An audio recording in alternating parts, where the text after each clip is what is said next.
दरअसल जी न्यूज हमेशा सच भी दिखाता आया है, सबूत भी दिखाता आया है, संवेदना भी दिखाता आया है। सबसे पहले हम आपको कुछ तस्वीरों के माध्यम से दिखाना चाहेंगे, फिर उसके बाद आज की बड़ी खबर की तरफ आगे बढ़ेंगे।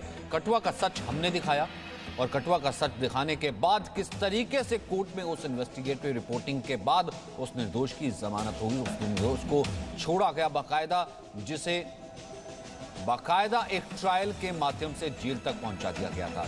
वहीं शाहीन बाग पर भी हम सही साबित हुए, क्योंकि आज सुप्रीम कोर्ट ने सीधे तौर पर कह दिया है कि ये कानूनी तौर पर कानून के तहत बिल्कुल ठीक नहीं है कि आप किसी भी जगह पर प्रदर्शनकारी सार्वजनिक जगह पर सड़कों पर कब्जा कर लें और इसके लिए जगह अलग से होनी चाहिए। वहीं हाथरस का सच हमने दिखाया और बलरामपुर केस में भी न्याय हम ही दिलवाएंगे। लगातार ये 4 तस्वीरें, लेकिन इस वक्त शुरुआत करते हैं बड़ी खबर से। दरअसल शाहीन बाग मामले में सुप्रीम कोर्ट का बड़ा फैसला आया है। सार्वजनिक जगह पर अनिश्चित काल के लिए कब्जा नहीं किया जा सकता। इस तरह का विरोध स्वीकार्य नहीं है, ये सुप्रीम कोर्ट ने कहा। प्रशासन कार्रवाई कर सकता है और इसके लिए बाकायदा सुप्रीम कोर्ट ने कहा, ये देखिए कितना बड़ा वक्तव्य है, प्रशासन कार्रवाई कर सकता है, कोर्ट के आदेश की भी जरूरत नहीं है। उम्मीद है कि भविष्य में ऐसी स्थिति पैदा नहीं होगी। तो ये सुप्रीम प्रहार है उन पर, जो कि और भी शाहीन बाग तो एक ट्रेलर है। अभी देखिए पूरे भारत में कितने शाहीन बाग और होंगे, अब देखिएगा हम बंधक बना लेंगे ऐसे लोगों को। ये सुप्रीम कोर्ट का कड़ी फटकार है, प्रहार है कि ये पूरे तरीके से गैर कानूनी था। रवि त्रिपाठी इस वक्त हमारे साथ मौजूद हैं। रवि, हम लगातार कहते चले आ रहे थे अपनी रिपोर्टिंग में कि आप सार्वजनिक जगह पर लोगों को असुविधा करके बंधक बना के अपने अधिकारों की मांग अगर करते हैं, वो तो अपने आप में ही गैर संवैधानिक था। आज सुप्रीम कोर्ट ने उसी चीज पर मोहर लगाई है कि वो गैर कानूनी प्रदर्शन था जो हो रहा था। एक संदेश दे दिया है कि जिस तरह से दिल्ली में खासतौर पर शाहीन बाग में आप देखिए 101 दिन यानी 3 महीने से भी ज्यादा एक सड़क बंद रही, और उस सड़क बंद होने की वजह से आपको ध्यान हो कि दिल्ली में घंटों लोगों को जाम में फंसे रहना पड़ता था। क्योंकि जिनको भी आपको बदरपुर बॉर्डर फरीदाबाद से आना होता था, जिनको नोएडा से आना होता था, जिनको नोएडा की तरफ जाना होता था, वो घंटों लोग फंसे रहते थे। उस वक्त भी ये सवाल उठा था कि क्या इस तरह से मनमानी की जा सकती है, क्या इस तरह से सड़क बंद किया जा सकता है। हमारी टीम पूरी गई थी, हमारे एडिटर सुधीर चौधरी वहां जाके उनसे पूछा था कि आपने रास्ता क्यों बंद कर रखा है, आप सामने आके बात कीजिए, क्या ये संवैधानिक है। तमाम चीजें हुई। आपको याद होगी पहले दिन जो प्रोटेस्ट हुआ यहाँ पीएचक्यू पुलिस हेडक्वार्टर के सामने रास्ता को घंटों जाम करके रखा गया, तो दिल्ली के लोगों को बहुत परेशान किया गया उस वक्त। और इसी वजह से उस समय सवाल उठ रहे थे कि आखिर इसको क्यों नहीं, इस मुद्दे को हल किया जा रहा। सुप्रीम कोर्ट ने वाजिब कहा है कि इस तरह के जो भी प्रोटेस्ट होते हैं उसमें प्रशासन को अधिकार है कि उस पर कार्रवाई करे, क्योंकि किसी भी चीज को, किसी भी सार्वजनिक सड़क को, किसी रास्ते को आप बंद करके अनिश्चित काल तक नहीं छोड़ सकते। और दिल्ली में आमतौर पर होता है। आप ध्यान रखिए कि जंतर मंतर के जगह को भी इसीलिए शिफ्ट किया गया कि जंतर मंतर लुटियन जोन्स में है। बड़े बड़े प्रोटेस्ट होने की वजह से पूरा सड़क जाम हो जाता है, पूरा लुटियन जोन्स बंद हो जाता है। शाहीन बाग आपने देखा इस तरह, कभी पुलिस हेडक्वार्टर पे कभी लोग खड़े हो जाते हैं, कहीं भी खड़े होने की वजह से घंटों लोग ट्रैफिक जाम में फंस। खुद यहाँ पर मुझे याद पड़ता है कि कुछ जी न्यूज एडिटर सुधीर चौधरी ने कहा था कि लोकतंत्र की अगर कहीं हत्या हो रही तो यही हत्या हो रही है, क्योंकि मीडिया को रोका जा रहा था, अंदर नहीं जाने दिया जा रहा था, वहां पर तमाम पाबंदियां लगाई गई थी, आम लोगों के लिए रास्ते बंद कर दिए गए थे। और क्या होती लोकतंत्र की हत्या। जी न्यूज ने लगातार ये सच बताया था कि लंबे समय तक प्रदर्शन है वो बिल्कुल गलत है।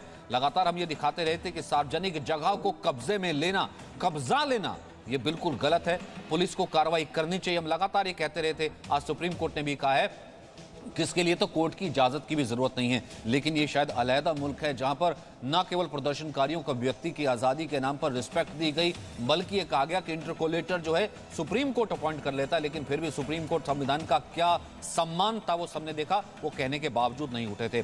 कपिल मिश्रा इस वक्त हमारे साथ मौजूद हैं। कपिल मिश्रा, आपने भी बहुत कोशिश की थी इस प्रदर्शन को खत्म करवाने की, लोगों की असुविधा को खत्म करवाने की, लेकिन आप भी कामयाब किसी हद तक नहीं हुए थे, क्योंकि वहां पर अभिव्यक्ति की आजादी के नाम पर यह सब कुछ चल रहा था। आपको लगता है कपिल मिश्रा कि अभिव्यक्ति की आजादी के नाम पर इस देश को बंधक बनाने वालों के लिए एक बहुत बड़ा सुप्रीम प्रहार है, जो आज सुप्रीम कोर्ट ने कहा कि यह गैर कानूनी चल रहा था? बिल्कुल, ये जो आज का निर्णय है ये दिल्ली की जनता की जीत है, देश की जनता की जीत है, भारत के संविधान की जीत है। और सुप्रीम कोर्ट का निर्णय बड़ा स्पष्ट है। सड़कें बंद करके आतंक फैलाना, दहशत फैलाना, बच्चों को स्कूल जाने से रोकना, लोगों को दफ्तर जाने से रोकना और एक तरह से कब्जा कर लेना किसी इलाके में एक झूठ के सहारे, ये बाबा साहब का जो संविधान है अंबेडकर जी का, वो इजाजत नहीं देता है। ये संविधान से चलेगा ये देश। सुप्रीम कोर्ट का निर्णय से ये स्पष्ट है। हम स्वागत करते हैं सुप्रीम कोर्ट के निर्णय का और आपकी बात बिल्कुल सही है। अभिव्यक्ति की स्वतंत्रता के नाम पर इस देश में कुछ लोगों ने आतंक फैलाना, लोकतंत्र को हाईजैक करना, पुलिस वालों पे हमला करना, बसें जलाना, इसका बहाना बना लिया है अभिव्यक्ति की स्वतंत्रता को। और जिस प्रकार के भयानक दंगे सीएए विरोधी लोगों ने दिल्ली में किए और हत्याएं दिल्ली में की हैं, मुझे लगता है उसके बाद ही माननीय सुप्रीम जो न्यायालय है उनको भी यह समझ में आया है कि ये रास्ता बंद होना गलत है। क्योंकि एक बार तो सुप्रीम कोर्ट ने भी अपने विशेषज्ञ वहां भेज दिए थे बातचीत करने के लिए।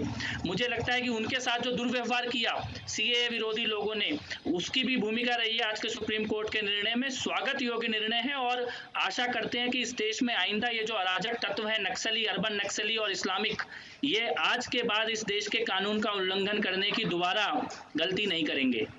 लगता है आपको उस मंच से खड़े होकर के जो लोकतंत्र की दुहाई दे रहे थे, मणिशंकर अय्यर से लेकर शशि थरूर से लेकर सलमान खुर्शीद से लेकर के सीताराम येचुरी तक, कि वो माफी मांगेंगे कि वो एक गैर कानूनी तरीके से चल रहे आंदोलन को हवा दे रहे थे जिसके बाद जो है दिल्ली दंगे होते हैं? माफी मांगेंगे? आपको लगता है ऐसे लोग आएंगे सामने? मुझे नहीं लगता कि वो लोग माफी मांगेंगे। ये लोग हैबिचुअल ऑफेंडर हो चुके हैं लोकतंत्र के खिलाफ साजिशें रचने के। सीएए के मामले में भी इन्होंने इसी प्रकार का झूठ फैला के आतंक फैलाने की कोशिश करी। फिर किसानों के बिल के मामले में वैसा ही झूठ फैलाने की कोशिश की जा रही है। हाथरस के मामले में वैसा ही झूठ फैलाने की कोशिश की जा रही है।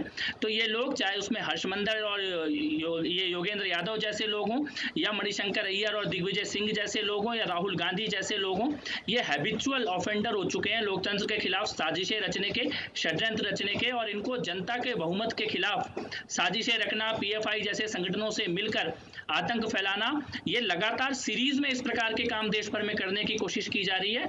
दिल्ली उसका एक एग्जाम्पल था, शाहीन बाग, हाथरस उसका दूसरा एग्जाम्पल है, एग्रीकल्चर बिल उसका तीसरा एग्जाम्पल है। तो मुझे लगता है कि ये निर्लज्ज हो चुके हैं और इनसे किसी प्रकार की लाज, शर्म या माफी की उम्मीद भी रखना बेईमानी होगी। ठीक है, मैं एक तस्वीर दिखाना चाहता हूं कपिल एक बार फिर से, फिर उसके बाद असगर अली जो कि बाकायदा उन लोगों को रिप्रेजेंट करते रहे, वहां पर वकील भी रहे, उनसे मैं बात करूंगा। ये देखिए कैसे मीडिया को जाने नहीं दिया गया था।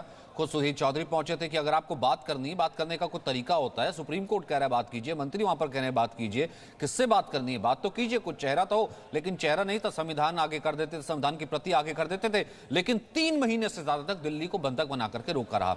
वहीं दूसरी तरफ देखिए हाथरस में, अब इसे हिपोक्रेसी नहीं कहेंगे तो और क्या कहेंगे। कपिल, मैं ये तस्वीर दिखा रहा हूं, हाथरस में हिंसा को रोकने के लिए 1 दिन के लिए रास्ता जाम किया गया था। डेरेक ओब्रायन से लेकर के, जयंत चौधरी से लेकर के, राहुल गांधी से लेकर के प्रियंका गांधी तक, राहुल गांधी तो गिर गए। रास्ता खोलो, रास्ता खोलो, ये देखिए कॉलोनियल रूल तोड़ना है, ब्रिटिश राज तोड़ना है। भैया 3 महीने तक वहां भी रास्ता बंद रहा था, वहां नहीं आपको दिखा? बिल्कुल।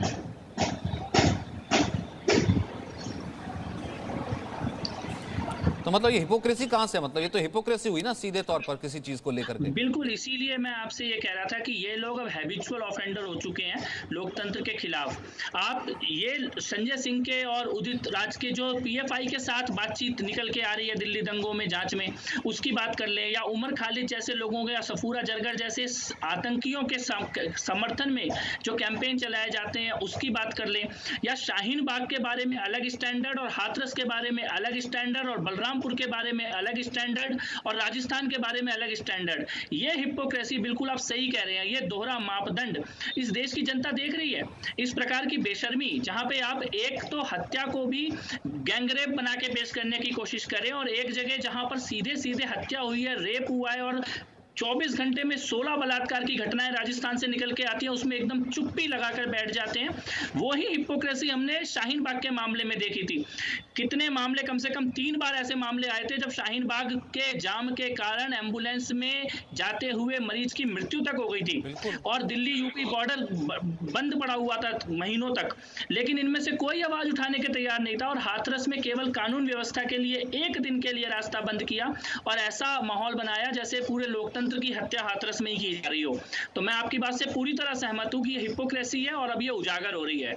असगर अली खान साहब, आप तो वकील हैं ना, और आप कानून को सबसे ऊपर रखते हैं, सर्वोपरि, और सुप्रीम अदालत का तो सबसे ज्यादा सम्मान करते हैं।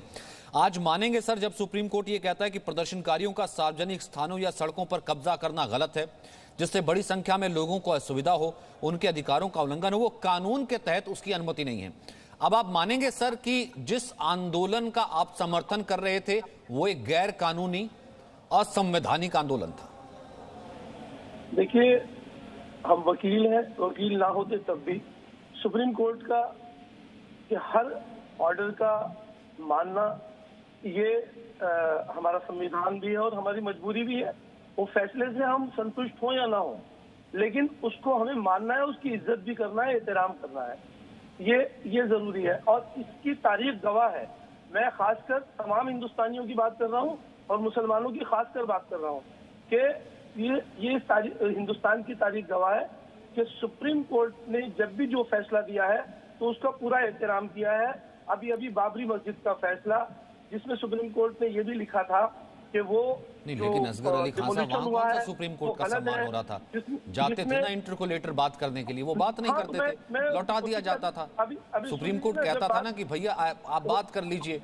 मुझे एक बात बताइए कि सड़क को बंधक बना करके दिल्ली के इतने बड़े हिस्से को एक मंच पर खड़े होकर के धमकियां देना, ये तो एक शाहीन बाग है, पूरे देश में शाहीन बाग बना देंगे, ये गैर कानूनी था कि नहीं था? मैं ये सुनना चाहता हूँ एक वकील के मुंह से। देखिए, आपकी ये बड़ी मजबूरी है कि जब बात मुद्दे की होने लगती है तो फिर या तो आवाज कट जाती है या उसको खत्म कर दिया जाता है या कैमरे से बाहर कर दिया जाता है। ये नहीं होना चाहिए।